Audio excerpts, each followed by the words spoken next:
Betul nggak sih? Ada yang bilang begini, apalagi zaman mural kayak begini ya, mural ini banyak Kang Jajang. Mhm, Urus saja moralmu, jangan urus soal moralku, ya mhm. kan? Tuh. Nah, kita dipaksa sehat di negara yang sedang sakit, Mhm, dihapus. Not Phone 404, tapi ini di luar TV. mhm. Satu sisi mereka kritis akibat penyakit yang disebut dengan Covid, satu lagi kritis, tapi ditangkapi dan diburu oleh Betul. oknum APH, aparat penegak hukum. Nah,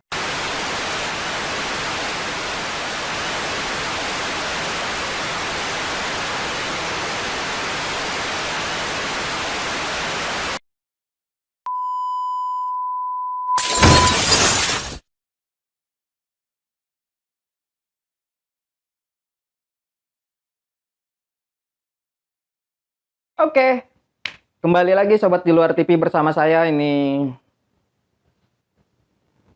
mangkok ketiga. Pertama bakso, kedua somai. Sekarang kita ngobrol lagi. Ngopi lagi di luar TV. Nah, eh kita akan mereview. Yalah. Pertama tadi sebetulnya kita sedang membahas kenapa sih disebut King of Lip Service. Ya karena memang banyak hal-hal yang cuma diomongin doang, tapi bukan perilaku. Itu agak kejam. Tapi tingkah lakunya, kelakuannya, laguannya beda dengan apa yang diomongin. Ini sesuatu yang menjadi tidak sesuai dengan apa yang diomelin. Bukan yang diomongin. Mending kalau diomongin mah, itu nggak menjadi timeline. Ngomelnya, kemana nih para pejabat kerjanya tidak mencerminkan sense of crisis. Rasa tengah krisis pandemi. Ya, karena memang tidak sesuai. Tidak sesuai tadi yang kita sudah bahas adalah, pertama, korupsi masih banyak. Korupsi bansos dapat diskon kemerdekaan, ya kan? Diskon kemerdekaan ini ampun-ampunan. Korupsi dikasih sanksi yang meringankan, kan gitu. Tapi di sisi lain banyak warga masyarakat yang meninggal karena Covid. Di sisi lain juga banyak anak yatim piatu karena Covid. Yatim dan piatu, ditinggal emak dan bapaknya. Masih kecil pula. Tapi di sisi lain, di balik tembok istana yang besar dan di balik DPR MPR anggota dewan sana, tidak memiliki rasa empati. Pertama, mereka minta fasilitas mewah.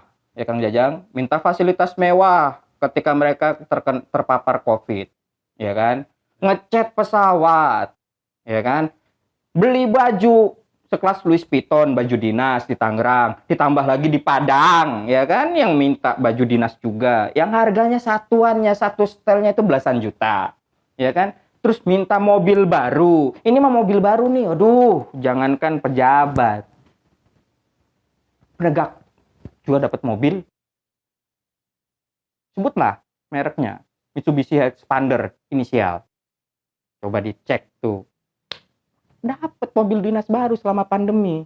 Mana sense of crisisnya? Boleh dong kalau presiden marah-marah, warga yang atau rakyat yang memilihnya juga lebih marah-marah daripada itu. Mana sense of crisisnya?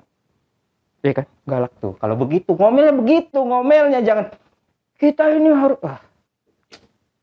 udahlah. Beda adat Bang Atri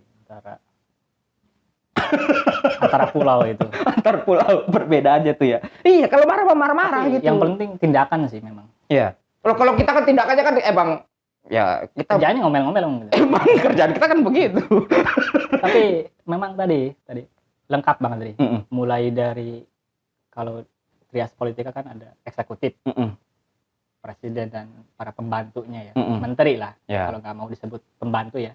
Jongos. Jangan deh, jangan disebut jongos. Kemungkinan Ya, jongos sih boleh. terus juga legislatif. Mm-mm. DPRD, DPR lah. Gitu Mm-mm. kan.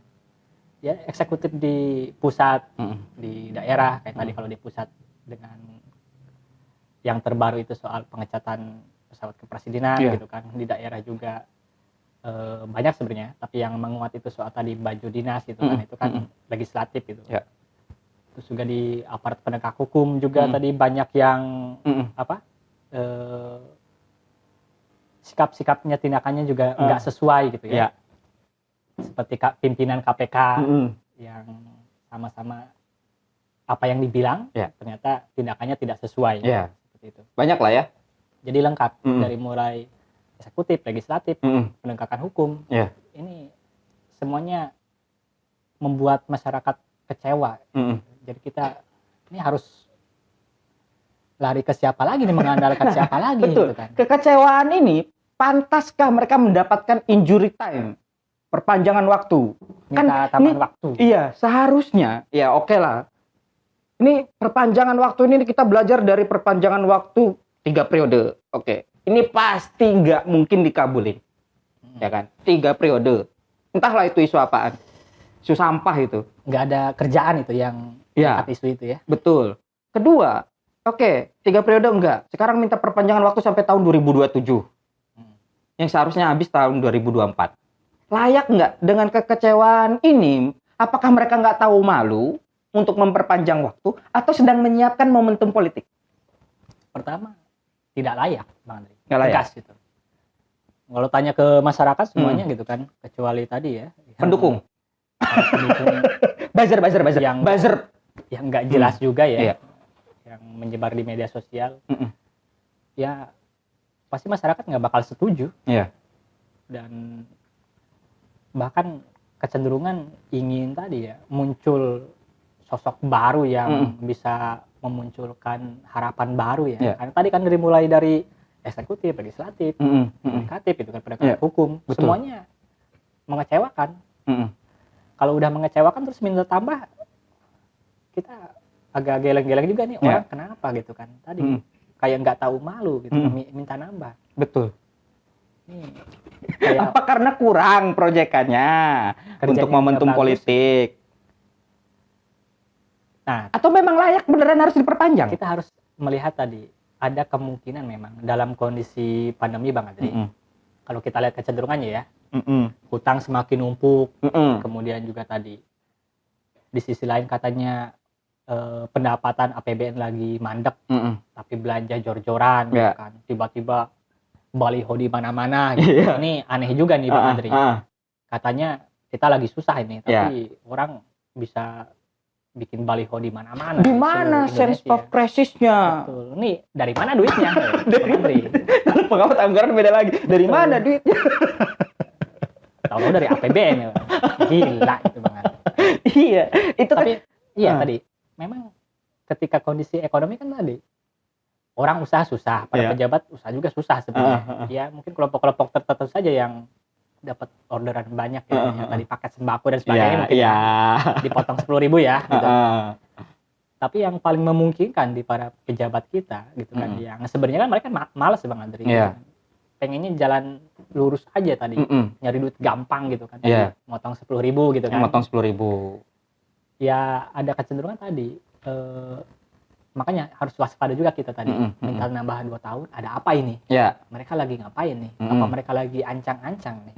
Masih ngumpulin Duit amunisi partai. gitu kan? Duit partai. Agak sadis.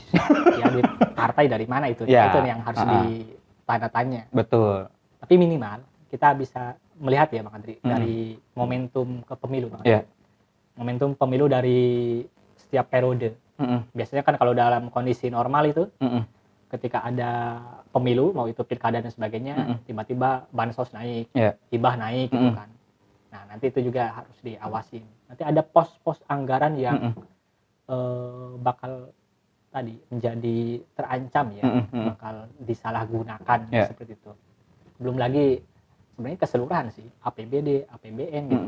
Tapi di sisi lain Bang Andri, dalam segi penegakan hukum ini lagi lemah nih. Makanya bahaya juga. Iya. Penegakan hukum kita nih lagi mengkhawatirkan. Apakah mereka nggak netral? Nanti ya kalau kita lihat sebenarnya bukan masalah netral nggak netral, tapi berfungsi atau nggak berfungsi. Kita bayangin Bang Andri. Coba bayangin. Bayangin. APBN 2.000 triliun disebar ya. Kemudian pengawasannya nggak ketat. Mereka menggunakan tadi dengan perpu baru Bang Andri, yang bahkan BPK saja tidak bisa mengaudit. Iya. Ini mereka bebas menggunakan duit Berdasarkan atas nama COVID, atas nama pandemi. atas nama pandemi. Ini bahaya sebenarnya. Makanya teman-teman termasuk kita banyak teriak ya. Ini pengawasan lemah. Ya. Betul. Ini bahaya, bisa korupsi ini bisa semakin Sampai ke menggila, tingkat desa. bisa sampai menggila. Mm-mm. Duit ngalir itu kita nggak tahu nih ke kantong Iya. mana dan sebagainya. Betul. Nanti digunakan untuk apa? Nah, Mm-mm. ternyata ada momentum. Mm-mm. Minta tambah 2 tahun. Iya. Itu juga minimal jadi catatan, jadi buat ini ya, buat publik, buat masyarakat. Iya. Karena kabar baiknya di tengah-tengah tadi, seperti kita lagi di Tanah Gersang, Bang Andri, di Gurun, seperti kita menemukan kolam inilah. Iya. Publik ternyata mulai melek nih, Mm-mm. mulai kritis ya. Iya. Publik mulai kritis mengawasi program-program kegiatan di masing-masing daerahnya gitu kan. Ini juga mungkin ke depan bisa jadi salah satu ujung tombak lah, harapan di tengah-tengah aparat penegak hukum yang sangat mengecewakan sebenarnya. Seperti itu. Nah, momentum politik ini kan untuk perpanjangan waktu mereka butuh dong untuk perubahan aturan dasarnya, yaitu undang-undang dasar. Iya. Pasti dong. Nah, mereka meminta untuk mengamandemen. Kalau menurut saya, mungkin juga Kang Jajang nanti menambahkan. Berapa kos yang harus dikeluarkan? Berapa besar kos yang harus dikeluarkan untuk mengamandemen Undang-Undang Dasar 1945?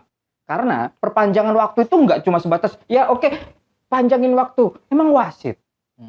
Suka-suka dia mau perpanjangan 2 menit, kayak 3 menit, kayak 4 menit, kayak itu pun ada aturannya. Lah ini perpanjangan waktu 2 tahun atau 3 tahun. Mereka harus mengamandemen. Yang kalau mengamandemen artinya akan mengeluarkan anggaran pula untuk rapat di MPR-nya kan gitu. Betul. Nah, ini lagi-lagi sense of crisis-nya mana kan gitu.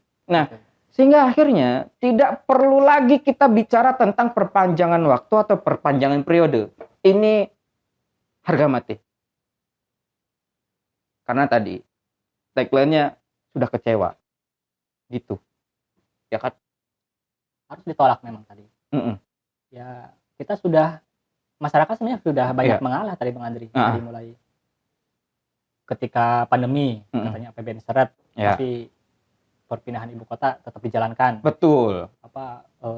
Infrastruktur yang di atas triliunan tetap dijalankan gitu. Yang sangat jauh di luar kebutuhan masyarakat terkait tadi. Yang dibutuhin beras, tapi memaksakan pembangunan yang sebenarnya bisa ditunda. Ini masyarakat sebenarnya udah ngalah ini. Iya.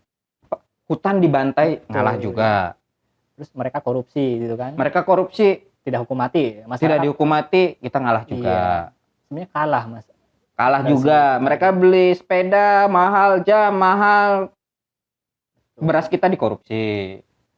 Tapi jangan salah nanti ketika masyarakat kalah terus, publik bakal ngerasa ditindas ini, bakal ngelawan balik. Nah, bahaya ini. COVID ini apakah kemudian menjadi momentum politik? Itu ya. COVID ini apakah menjadi momentum politik tadi? Selain dulu kita kenal ada papa minta saham, sekarang kita kenal minta perpanjang waktu, ya kan? Nah, momentum politik ini apakah menjadi satu-satunya solusi untuk menumpuk kekayaan di partai-partai? Dengan perpanjangan waktu tadi ya? Ya bisa jadi seperti itu. Jadi banyak yang menyelam sambil minum air atau memanfaatkan kesempatan di tengah kesempitan ya. Di tengah menghisap darah rakyat. Betul. Wow. Yang publik masyarakat lagi susah gitu kan, tapi orang-orang tertentu justru memanfaatkan kondisi yang sebenarnya. Dan dalam kondisi kayak begini sebetulnya kita bayangin deh. Kita bayangin. Dalam kondisi kayak begini akan banyak janji-janji manis. Betul. Ya kan? Kepak sayap. Apa ya? Burung kutilang. Iya, ini menjadi sesuatu fenomena yang unik dan lucu ya. Iya. Kepak sayap, entahlah apa itu. Nggak malu gitu. Di bawahnya lalu lalang ambulan gitu kan. Di bawahnya terdapat orang-orang yang mengais rezeki dengan sebegitu ampunnya gitu. Mereka memasang baliho di atas pasar, di jalan-jalan yang ditumpangi oleh Silverman yang jadi patung. Bahkan kembali baru-baru ini ada di bawah baliho oknum aparat lagi nyayur gitu kan di mobil. Ini saking begitunya kondisi hari ini, momentum politik hari ini, nggak tahu fungsinya apa. Karena semua keputusan dan semua kebijakan tidak pro terhadap kondisi kerakyatan. Banyak orang aneh muncul ya, tapi Betul. munculnya dari kalangan elit justru ya, Iya. tanda kutip ya. Bahkan lagi kondisi kayak begini mereka apa itu ya, membuka kantor-kantor baru, meresmikan kantor-kantor partai yang baru. Duitnya dari mana? Sense of crisis-nya mana? Apa? Bukan dari APBN, mudah-mudahan bukan ya. Bukan, mudah-mudahan bukan dari APBN. Dari ngumpulin sendiri pasti. Dari hasil korupsi. Kayaknya bukan juga. Tahu dari mana dia meresmikan kantor partai yang baru. Nah, oke. Sampai sini Kang Jajang. Sebetulnya apa yang perlu dibenahi menjelang entah kapan new normal? Tadi minimal ada harapan ketika kondisi yang serba tidak pasti ya Bang Andri ya. Masyarakat ya masih tetap tadi ya melek ya, kritis. Itu minimal secerca harapan ya. Yeah. Dari masyarakat sipil ya. Dari mana lagi? Karena kan tadi dari para elit politik ya, para pejabat mulai dari eksekutif, kalau kita tadi pertelin, legislatif, semuanya di luar harapan tadi, king of service gitu, apa yang dikatakan tidak sesuai, terus juga dalam penegakan hukum juga di luar, jauh di luar harapan. Terus dari di mana lagi nih? Jadi saya sering bilang ini masyarakat publik harus menunjukkan siapa bosnya gitu kan. Yang bosnya itu ya rakyat gitu kan. Kita tunjukkan pejabat itu semuanya pesuruh aja, jongos. Ya di sisi lain, tapi yang lebih paling efektif memang dari pucuk ya, pimpinan ya. Mudah-mudahan tapi minimal kan kalau saja ini berapa persen sih pejabat ya di puncuknya itu memberikan contoh, suri toladan ya. Saya yakin di bawahnya juga bakal berapa persen lah bener. Kalau pengawasannya ketat gitu kan, contohnya kayak tadi apa yang dikatakan presiden misalnya, siapa yang berani macam-macam korupsi bakal dihukum mati, dan itu benar-benar kejadian. Saya yakin itu tindakan koruptor itu bakal hilang. Tapi kan lagi-lagi ya tadi, makanya dibutuhkan memang bukan pemimpin atau pejabat yang cuma pandai mengobrol janji ya, enak didengar gitu kan, bahasanya halus dan sebagainya gitu kan. Tapi ketika dalam kondisi seperti ini ya sengsara. Jadi minimal tadi masyarakat tidak gampang lupa lah. Selalu ingat ya tadi, mencatat terus nih kejadian-kejadian. Partai mana yang banyak korupsi? Betul. Nih tindakan pejabat-pejabat, hakim dan sebagainya gitu yang kelakuannya di luar harapan, harus diingat juga tadi. Jangan sampai nanti ketika pemilu baru gitu di legislatif itu yang jadi bisa jadi ujung tombak sebenarnya DPR ya, perwakilan rakyat gitu, munculnya orang seperti itu lagi. Kemudian pimpinan tidak beda jauh seperti itu gitu. Ya masyarakat memang harus benar-benar tadi menginvestasikan di ke depan ya, catatan ya, latar belakang, catatan untuk saat ini nih. Ini nanti balas dendamnya bisa nanti. Makanya kalau minta nambah 2 tahun, jangan mau. Ini satu-satunya kekuatan power masyarakat kan di pemilu. Nanti balas dendamnya di sana. Atau ya mudah-mudahan sih ada inilah nanti ke depan. Ada perbaikan ya Bang Andri. Oke. Mudah-mudahan ada perbaikan. Nah, betul kata Kang Jajang. Hey, king of lip service, entah siapa itu, perlu diperhatikan bahwa hari ini kita tidak butuh sebatas omongan. Omongan itu cukup rakyat, cukup saya, cukup Kang Jajang. Hey, bedakan antara pengkritik dan pejabat.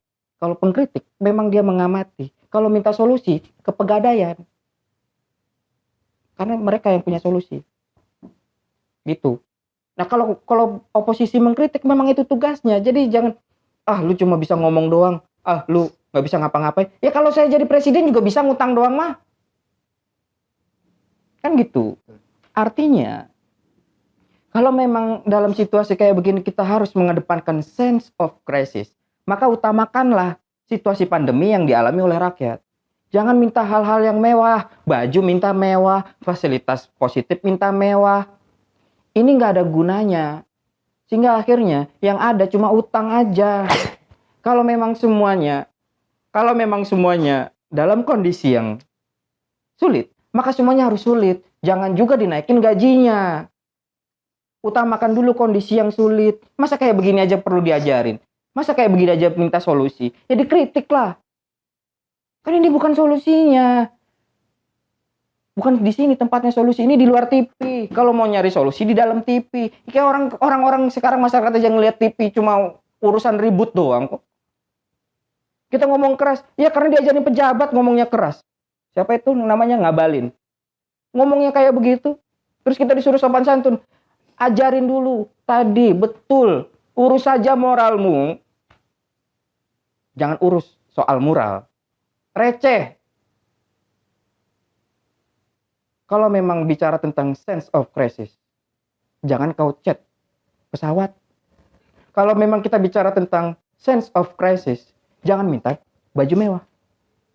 Kalau memang ini bicara tentang sense of crisis, jangan kau naikkan gajinya. Kalau memang ini bicara tentang sense of crisis, jangan memecah belah soal agama. Murah. Yang harus dipikirin itu gaji nakes. Bagaimana vaksin ini semakin angkanya naik. Jangan utang yang dinaikin. Itu tadi solusi dari Kang Jajang. Katanya sih gitu. Coba nanti dilihat lagi dari part 1, part 2, part 3. Kita bicara tentang sense of crisis. Kalau sense of crisis, saya mengalami itu. Karena saya mengalami itu, saya marah-marah. Oke. Sampai di sini pembicaraan saya dengan Kang Jajang Nurjaman. Sebagai pengamat anggaran, apapun itu, sobat di luar TV boleh komen, boleh like, enggak juga enggak apa-apa, boleh subscribe, enggak juga enggak apa-apa. Kalau memang ini penting, pikirin, enggak penting, bully boleh, enggak apa-apa. Kita mah terbuka. Enggak bakal kita aduin, enggak bakal kita suruh polisi untuk memburu, enggak. Kalau mau memuralkan ini juga boleh, silahkan mural tuh laptopnya atau HP-nya ketika nonton ini juga bebas. Asal jangan satu, jangan nodai kebinekaan Indonesia. Kita akan ketemu lagi di luar TV bersama saya Adri Zulfianto. Assalamualaikum.